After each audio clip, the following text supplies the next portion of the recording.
Hey guys, how's it going? Are you enjoying this weather as much as Zoe is? I sure am. It's been really nice lately, and I actually think it's supposed to get very cold tomorrow for us Arizonans and Phoenicians. I think it's a high of like 66, so man, it's gonna be very different weather tomorrow, but I am enjoying the patio as much as possible as it's been so nice, minus the mosquitoes.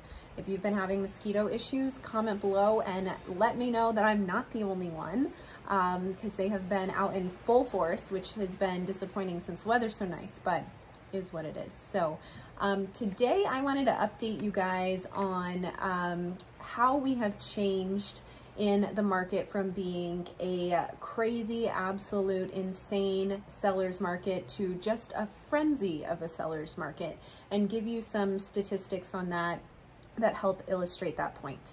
And before I jump into that, if this is your first time, thank you for coming. I'm Caitlin McKegg. I am a real estate broker here in Phoenix, Arizona, and I do these market updates every Monday.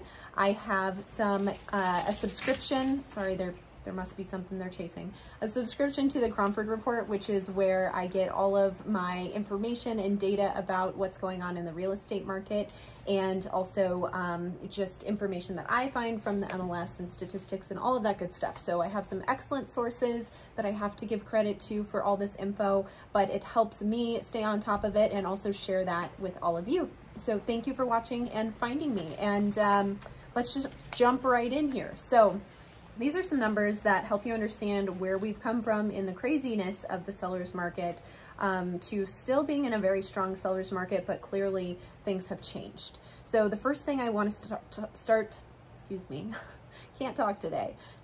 talking about is the appreciation rates. So our appreciation rate right now is at 27%.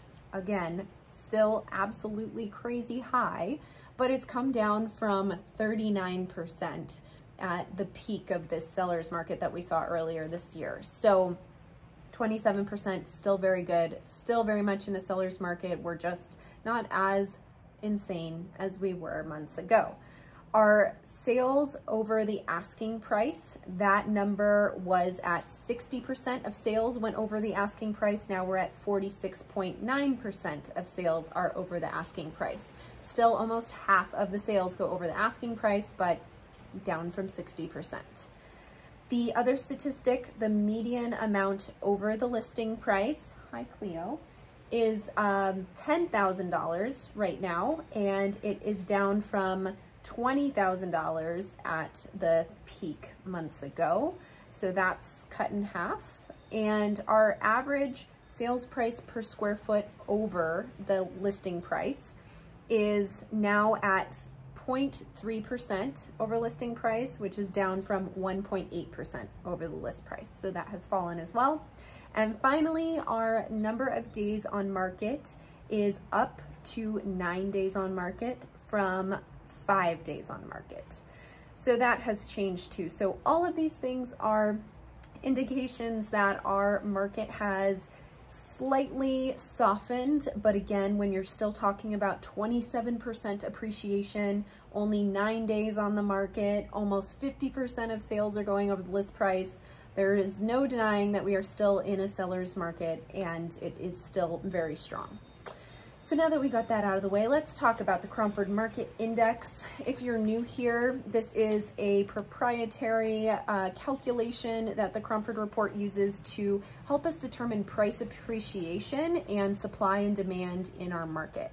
And so their indicator states that if the index is above 110, it means we're in a seller's market, and if it's below 90, it means we're in a buyer's market. This week we're at 347.3, and I think last week we were 347 point something else, or very close to it. So we're pretty much flat. Nothing has changed all that much. What's interesting is that our demand has continued to rise, and I've been talking about this for the last few weeks. It's sitting at 118.3, which means it's 18% or 18.3% above normal. And our supply is not going down. So usually when demand increases, supply goes down. Our supply is sitting at 60, 6% below normal at 34. And that has been increasing for quite a while. It's actually still increasing, just at a very slow rate. But the reason that our supply is not going down when our demand has been increasing lately is because of all of the iBuyer and investor activity we've had in our market. And I've talked about this 2 weeks ago, 3 weeks ago, on a few different updates about the iBuyer activity increasing pretty significantly.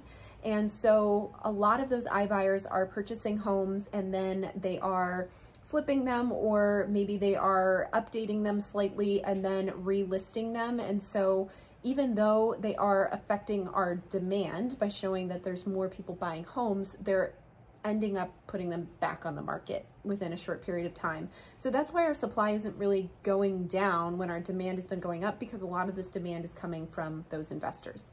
So that's what's going on there. I hope all that's helpful. That's your Monday update.